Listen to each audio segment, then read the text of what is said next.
ನೋಡಿ, ಫ್ರಾಕ್ಷನ್ಸ್ ಗಳಿಂದ ಕೆಲವೊಂದು ಟಿಪ್ಸ್ ಕೊಡ್ತೀನಿ, ಟೆಕ್ನಿಕ್ಸ್ ಕೊಡ್ತೀನಿ. ಅದೇ ತರನೇ ಪ್ರಿಪರೇಷನ್ ಆಗಬೇಕು. ಈ ಫ್ರಾಕ್ಷನ್ಸ್ ಗಳಲ್ಲಿ ವೆರಿ ಇಂಪಾರ್ಟೆಂಟ್ ಆಗಿ ಕ್ಲಾಸಸ್ ಗಳಲ್ಲೆಲ್ಲ ಮಾಡಿದ್ದೀನಿ. ಅದರಲ್ಲಿ ಅಡಿಷನ್ ಆಫ್ ಫ್ರಾಕ್ಷನ್ಸ್ ಇರುತ್ತೆ, ಸಬ್ಟ್ರಾಕ್ಷನ್ಸ್ ಆಫ್ ಫ್ರಾಕ್ಷನ್ಸ್ ಇರುತ್ತೆ, ಮಲ್ಟಿಪ್ಲಿಕೇಶನ್ ಆಫ್ ಫ್ರಾಕ್ಷನ್ಸ್ ಇರುತ್ತೆ, ಮತ್ತೆ ಡಿವಿಷನ್ ಆಫ್ ಫ್ರಾಕ್ಷನ್ಸ್ ಇರುತ್ತೆ, ಮತ್ತೆ ಅಸೆಂಡಿಂಗ್ ಆರ್ಡರ್ ಮತ್ತೆ ಡಿಸೆಂಡಿಂಗ್ ಆರ್ಡರ್ ಬರೆಯೋದಿರುತ್ತೆ. ಈ ಅಸೆಂಡಿಂಗ್ ಆರ್ಡರ್ ಡಿಸೆಂಡಿಂಗ್ ಆರ್ಡರ್ ಬರಿಬೇಕಾದ್ರೆ ಏನಂತಿರುತ್ತೆ, ಕೆಲವೊಂದಲ್ಲಿ ಡಿನಾಮಿನೇಟರ್ ಎಲ್ಲ ಏನಾಗಿರುತ್ತೆ, ಸೇಮ್ ಇರುತ್ತೆ. ಕೆಲವೊಂದ್ರಲ್ಲಿ ಏನಾಗಿರುತ್ತೆ ಅಂತ ಹೇಳಿದ್ರೆ ನ್ಯೂಮರೇಟರ್ ಎಲ್ಲ ಏನಾಗಿರುತ್ತೆ, ಸೇಮ್ ಆಗಿರುತ್ತೆ. ಅದರಲ್ಲಿ ಅಸೆಂಡಿಂಗ್ ಆರ್ಡರ್ ಮತ್ತೆ ಡಿಸೆಂಡಿಂಗ್ ಆರ್ಡರ್ ಗಳನ್ನ ಬರಿಬೇಕಾಗುತ್ತೆ. ಈಗಾಗಲೇ ನಾನು ಹೇಳ್ಕೊಟ್ಟಿದ್ದೀನಿ ನಿಮಗೆ ಯಾವ ತರ ಮಾಡ್ಬೇಕು ಅಂತ ಹೇಳ್ಬಿಟ್ಟು. ನ್ಯೂಮರೇಟರ್ಗಳು, ಇದು ನ್ಯೂಮರೇಟರ್ ಅಂತ ಹೇಳ್ತೀವಿ, ಇದು ಡಿನಾಮಿನೇಟರ್ ಅಂತ ಹೇಳ್ತೀವಿ. ಈ ಡಿನಾಮಿನೇಟರ್ ಸೇಮ್ ಇದ್ರೆ ಏನ್ ಮಾಡ್ಬೇಕು ಅಂತ ಹೇಳ್ಕೊಟ್ಟಿದ್ದೀನಿ. ಆತರ ನೀವು ಪ್ರಾಕ್ಟೀಸ್ ಮಾಡಿ ಕಲಿಬೇಕು. ನೋಡಿ, ಅದೇ ರೀತಿಯಾಗಿ ಇದು ನ್ಯೂಮರೇಟರ್, ಇದು ಡಿನಾಮಿನೇಟರ್ ಅಂತ ಹೇಳ್ತೀವಿ. ಇಲ್ಲಿ ನ್ಯೂಮರೇಟರ್ ಏನಾಗಿದೆ, ಸೇಮ್ ಇದೆ. ನ್ಯೂಮರೇಟರ್ಗಳು ಇಲ್ಲಿ ನೋಡ್ಬೋದು ನೀವು, ನ್ಯೂಮರೇಟರ್ ಏನಾಗಿದೆ, ಸೇಮ್ ಇದೆ.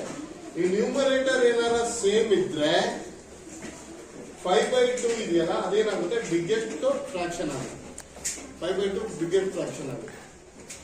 ಅದೇ ರೀತಿಯಾಗಿ ಸ್ಮಾಲೆಸ್ಟ್ ಫ್ರಾಕ್ಷನ್ ಏನಾಗುತ್ತೆ ಅಂತಂದ್ರೆ 5/6 ಸ್ಮಾಲೆಸ್ಟ್ ಫ್ರಾಕ್ಷನ್ ಆಗುತ್ತೆ. ಅದು ಹೆಂಗೆ ಅಂತ ಹೇಳ್ಬಿಟ್ಟು ನಾನು ಕ್ಲಾಸಲ್ಲಿ ಹೇಳ್ಕೊಟ್ಟಿದ್ದೀನಿ. ಅದನ್ನ ಕರೆಕ್ಟ್ ಆಗಿ ಪ್ರಾಕ್ಟೀಸ್ ಮಾಡ್ತೀನಿ. ಇದು ಅಸೆಂಡಿಂಗ್ ಆರ್ಡರ್, ಡಿಸೆಂಡಿಂಗ್ ಆರ್ಡರ್. ಮತ್ತೊಮ್ಮೆ ಇಲ್ಲಿ ಅಸೆಂಡಿಂಗ್ ಆರ್ಡರ್, ಡಿಸೆಂಡಿಂಗ್ ಆರ್ಡರ್ ಇದೆ ನೋಡಿ.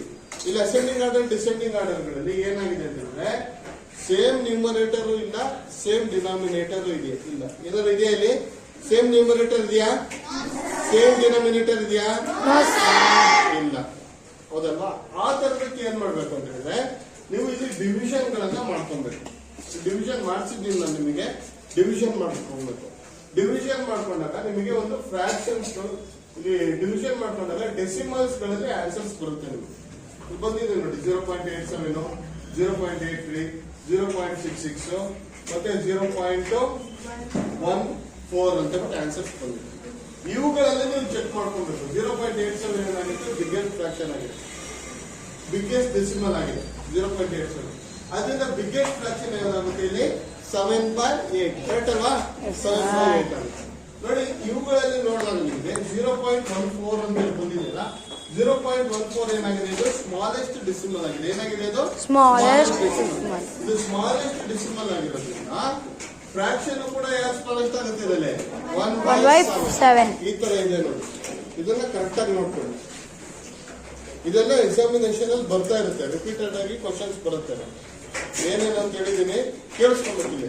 ಅಡಿಷನ್ ಆಫ್ ಫ್ರಾಕ್ಷನ್ಸ್ ಗಳಲ್ಲಿ ಯಾವಾಗ ಅಡಿಷನ್ ಆಫ್ ಫ್ರಾಕ್ಷನ್ಸ್ ಮಾಡ್ಬೇಕಾದ್ರೆ ಏನ್ ಮಾಡ್ಬೇಕು ಅಂತ ಹೇಳ್ತೀನಿ, ಕೇಳಿಸ್ಕೊಳ್ಳಿ.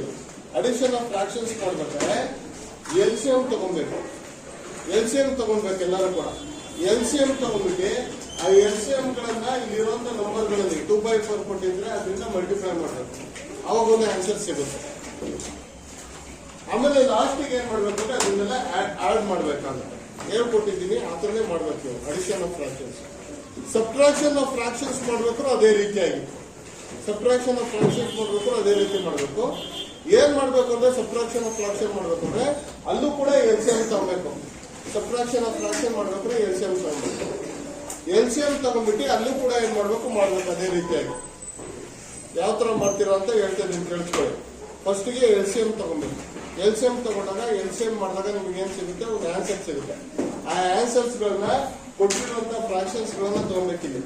ಆ ಫ್ರಾಕ್ಷನ್ಸ್ ಗಳಿಂದ ಏನ್ ಮಾಡ್ಬೇಕು ಅಂತಂದ್ರೆ ಮಲ್ಟಿಪ್ಲಿಕೇಶನ್ ಎಲ್ಲ ಮಾಡ್ಕೊಂಡ್ಬಿಟ್ಟು ಅದ್ರಲ್ಲಿ ಏನ್ ಆನ್ಸರ್ ಸಿಗುತ್ತೆ ಅದನ್ನ ಏನ್ ಮಾಡ್ಬೇಕು, ಮೈನಸ್ ಮಾಡಬೇಕು. ಅದಕ್ಕೆ ನಾವೇನಂತ ಹೇಳ್ತೀವಿ ಅಂದ್ರೆ ಸಬ್ಟ್ರಾಕ್ಷನ್ ಆಫ್ ಫ್ರಾಕ್ಷನ್ಸ್ ಅಂತ ಹೇಳ್ತೀವಿ. Subtraction of fractions. ನಾನು ಹೇಳೋದು ಅರ್ಥ ಆಗ್ತದೆಯಾ? ಇಲ್ಲಿ ರೆಡಿ ಆಗೋದು ಹೋಗೋದು ಮುಖ್ಯ ಅಲ್ಲ, ಮನೆಗೆ ಇಲ್ಲಿ ಹೇಳೋದು ಕೇಳಿಸ್ಕೊಳ್ಳೋದು ಮುಖ್ಯ. ಮತ್ತೊಮ್ಮೆಲೆ ಅಡಿಷನ್ಸ್ ಆಯ್ತು, ಸಬ್ಟ್ರಾಕ್ಷನ್ಸ್ ಆಯ್ತು. ನೆಕ್ಸ್ಟ್ ಮಲ್ಟಿಪ್ಲಿಕೇಶನ್ ಆಫ್ ಫ್ರಾಕ್ಷನ್ಸ್ ಇದೆ. ಇಲ್ಲಿ ಮಲ್ಟಿಪ್ಲಿಕೇಶನ್ ಆಫ್ ಫ್ರಾಕ್ಷನ್ಸ್ ಗಳಲ್ಲಿ ಏನ್ ಮಾಡ್ಬೇಕು ಅಂತ ಹೇಳಿದ್ರೆ ನೀವು ಆ ನಂಬರ್ ಗಳನ್ನ ನ್ಯೂಮರೇಟರ್ 4/6 ಅಂತ ಇದೆ ಅಂತ ಅನ್ಕೊಳ್ಳಿ, ಇಂಟು 2/3 ಇದೆ ಅಂತ ಅನ್ಕೊಳ್ಳಿ. Numerator denominator, numerator denominator. ನಾವು ಯಾವಾಗಲೂ ಮಲ್ಟಿಪ್ಲೈ ಮಾಡ್ಬೇಕಾದ್ರೆ ನ್ಯೂಮರೇಟರ್ ಮತ್ತೆ ಡಿನಾಮಿನೇಟರ್ ಗಳನ್ನ ಮಲ್ಟಿಪ್ಲೈ ಮಾಡಬಹುದು. ಕರೆಕ್ಟ್ ಆಗಿ ಕೇಳಿಸ್ಕೊಳ್ಳಿ. ನ್ಯೂಮರೇಟರ್ ಡಿನಾಮಿನೇಟರ್ ಗಳನ್ನ ಮಲ್ಟಿಪ್ಲೈ ಮಾಡಬಹುದು. ಅಥವಾ ಡಿನಾಮಿನೇಟರ್ ನ್ಯೂಮರೇಟರ್ ಗಳನ್ನ ಮಲ್ಟಿಪ್ಲೈ ಮಾಡಬಹುದು. ಡಿನಾಮಿನೇಟರ್ ನ್ಯೂಮರೇಟರ್ ಗಳನ್ನ ಮಲ್ಟಿಪ್ಲೈ ಮಾಡಬಹುದು. ಇದನ್ನ ಕ್ರಾಸ್ ಮಾಡಬಹುದು. ನೀವು ಕ್ರಾಸ್ ಮಾಡಬಹುದು. ಕ್ರಾಸ್ ಅಂತ ಹೇಳಿದ್ರೆ ನ್ಯೂಮರೇಟರ್ ಡಿನಾಮಿನೇಟರ್, ಅದೇ ರೀತಿಯಾಗಿ ನ್ಯೂಮರೇಟರ್ ಡಿನಾಮಿನೇಟರ್ ಕ್ರಾಸ್ ಮಾಡಬಹುದು. ನೀವು ನ್ಯೂಮರೇಟರ್ ಡಿನಾಮಿನೇಟರ್ ಮಾಡಬೇಕು. ಮತ್ತೆ ನ್ಯೂಮರೇಟರ್ ಮಾಡಂಗಿಲ್ಲ, ಡಿನಾಮಿನೇಟರ್ ಮಾಡಂಗಿಲ್ಲ. ಅರ್ಥ ಆಗ್ತದೆಯಾ? ಈ ನ್ಯೂಮರೇಟರ್ ಮಾಡಂಗಿಲ್ಲ, ಹೊಡೆದಾಕೋದು ಗೊತ್ತಿದೆಯಲ್ಲ ಟೇಬಲ್ಸ್ ಗಳಲ್ಲಿ. ಇಲ್ಲಿ ಡಿನಾಮಿನೇಟರ್ ಮಾಡಂಗಿಲ್ಲ, ಕ್ರಾಸ್ ಮಾಡಬೇಕು. ಇಲ್ಲಾಂದ್ರೆ ನ್ಯೂಮರೇಟರ್ ಡಿನಾಮಿನೇಟರ್ ಮಾಡಬಹುದು ಅಥವಾ ಡಿನಾಮಿನೇಟರ್ ನ್ಯೂಮರೇಟರ್ ಮಾಡಬಹುದು. ಟೇಬಲ್ಸ್ ಗೊತ್ತಿರ್ಬೇಕು ಮಾತ್ರ. ಟೇಬಲ್ಸ್ ಗೊತ್ತಿದ್ರೆ ಮಲ್ಟಿಪ್ಲಿಕೇಶನ್ ಮಾಡಬಹುದು.